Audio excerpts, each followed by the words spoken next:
Welcome in, ladies and gentlemen, to the post-game coverage, the Ocali's post-game coverage of OSU's 29-22 loss versus the TCU Horned Frogs. I'm Braden Novozinsky, joined here by Sudeep, Tumma, the sports editor for the Ocali, and my goodness, what a game. I mean, this was just a back-and-forth affair. Obviously, TCU just came out rolling in the second half and did not look back. OSU forced a lot of turnovers on defense, but the offense was not able to do anything with those opportunities. The only person to do something with those opportunities was Brock Martin, which is really interesting.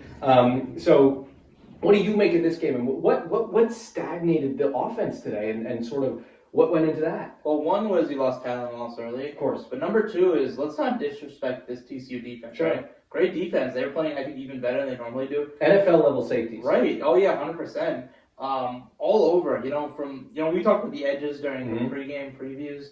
We talked about the linebackers. You got talent everywhere. Even CJ Caesar, who's a special teams corner, had a pretty solid game, I think. Overall, it's just been difficult for this team. Aside from the O-line struggles, when Talon Wallace goes out, it's a difficult thing. You're on your third running back. I mean, obviously, a very talented third running back, but you got injuries everywhere. O-line for sure. I mean, and that's a difficult thing. But you're right, it was really stagnant from the very beginning. I think, the lack of getting continuity on offense on first down, second down, you put yourself in harder situations. I don't think the O-line played bad per se, in spite of struggles. I still think they played pretty solid. Obviously not Texas Tech level, but this is a really good TCU defense.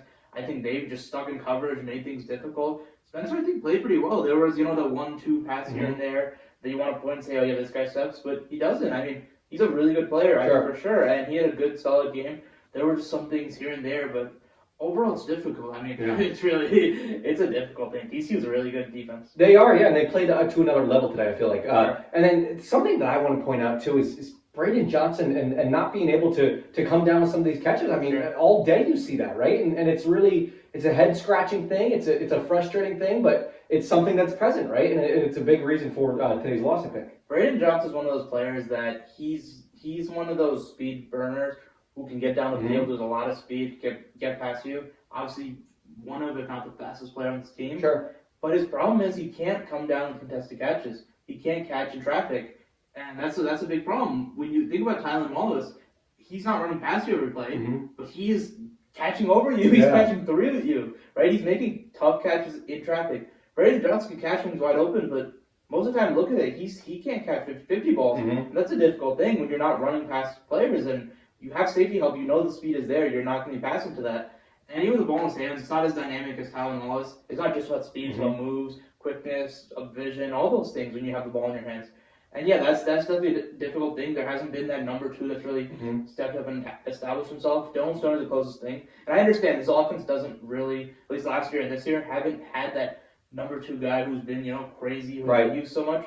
But now, the more and more you think about it, years past there have been, right? Tyron Johnson, you had some of these guys, and you had a second guy. Or you have, two guys, and then that really helps because you take pressure off your number one guy, even though it's Talon Wallace. But a lot of it came down to game planning. The run game was a lot better in the first half, and that really helped the offense push forward. Second half, you saw they started to stack the box a little more. They started to cut on those backside runs, and it made it really difficult. And as a whole, you just kept going 3 and out. But the big thing is the macro effect. Every time you don't score, every time you don't even sustain a drive, 20, 30, 40, 50 yards, then you give the ball back, right, with good field position to your defense. And even if you give them a bad field position, to keep asking your defense to come out each and every play, regardless of the opponent, that's just a difficult mind-weighing thing. And one thing I always wondered early on, against you saw Tulsa and Kansas and West Virginia, they did a lot of that, right? When the offense wasn't really flowing at the same rate, when they were playing a lot more ball control, they used to give that defense, hey, make 8 straight stops, right? Even though we're screwing up on offense. I mean, they didn't try to do that, obviously, but that's what happened. And it was one of those things where I just, I bookmarked in my head of, I wonder if eventually this kind of weighs on them. But it's one of those things, you see it where it's like, you go 3 and out 3 straight times, each time it's really like a momentum thing. Not only is it difficult because they're on the field more, it just weighs on a person's mind, and it weighs on a defender's mind of how many more times do we have to keep making stops where the offense does something, right? And that has bad consequences, because think about how many players, you talk about 11 starters, probably 11, they're too deep, so you think like 22 players who all have that same thought.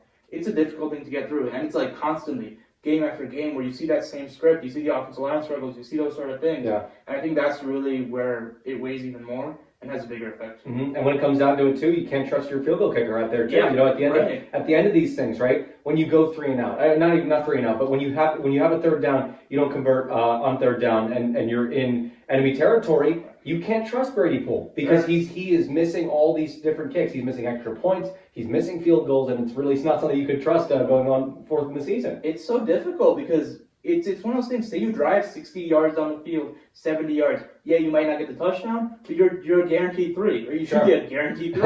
But now you're not. You know, a 30-yard field goal. Yeah, I get it, college kickers, but it's still a chip shot. Mm-hmm. And the way Alex Hill is producing versus Brady Poole, those are two very different things.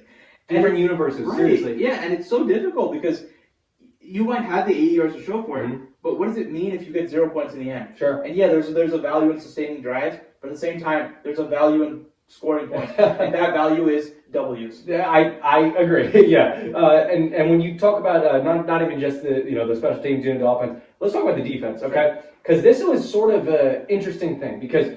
A lot of people look at the 5 turnovers, and that's fantastic, by the way. Don't take it away. Amen Agbagomigo, he broke a record. The defense really put up great numbers today. But total yardage-wise, they gave up a lot of yards, right? Sure. And that's sort of when it comes down to.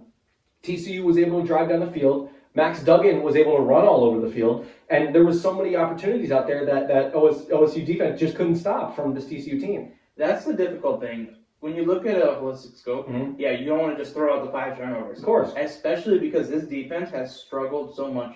What they've done so well over the entire, season, they've cut you down in yards. They've forced 3 and outs. They've kept points down. They've been a great scoring defense. They've been a great total defense. But one thing they didn't really do, which would help when you have Shea Youngworth and blah, blah, blah, and, just general, get some turnovers, not only momentum shifting, but also get your offense better field position. Has 2 effects. One, you get an interception, you get a fumble, your offenses go 30 yards instead of 80 yards when there's a punt. That's 2 very separate situations. And also, even if you get it where the opposing offense is going 80 yards, say that they're at the 20-yard line, they look like they're going to score, then suddenly you got to pick and stop right there. That's momentum shifting. Yeah. And that's something, again, it's a mental thing.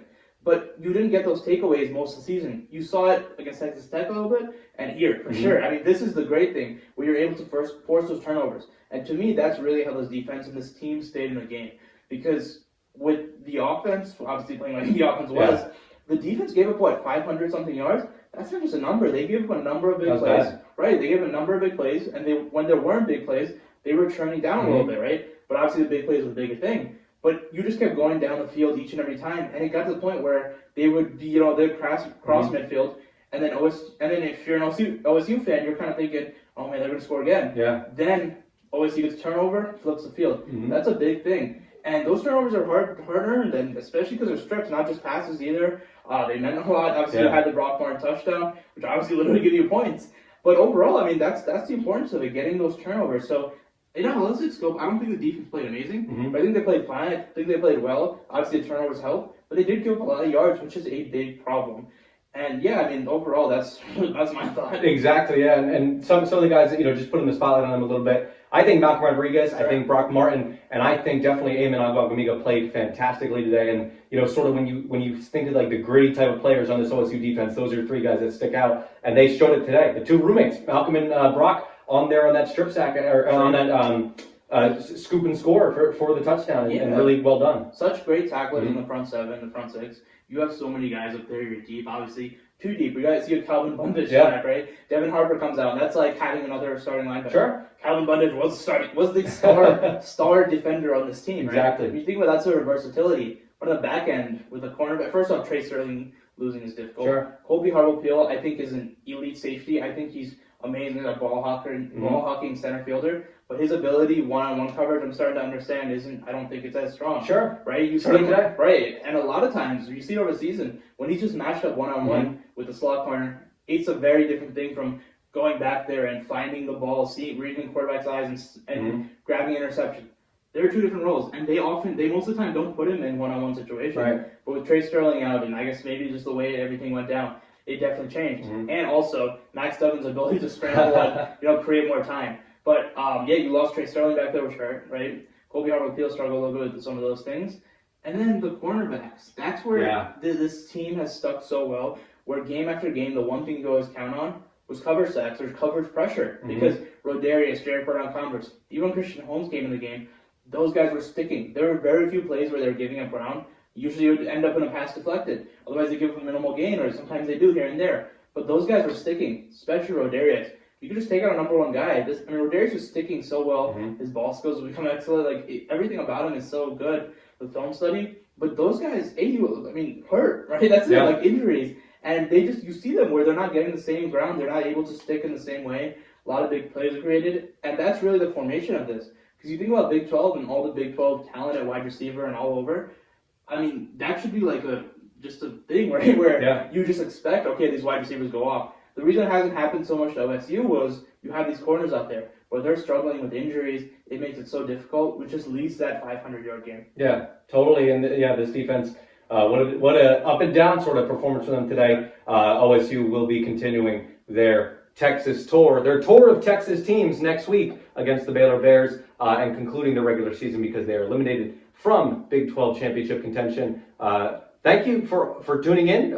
Continue listening to our coverage. We will have more coverage for you this week and next week, and continuing on all throughout the year about all your OSU sports. For Ryan Novozinsky and Sudeep Tumma, have a great day.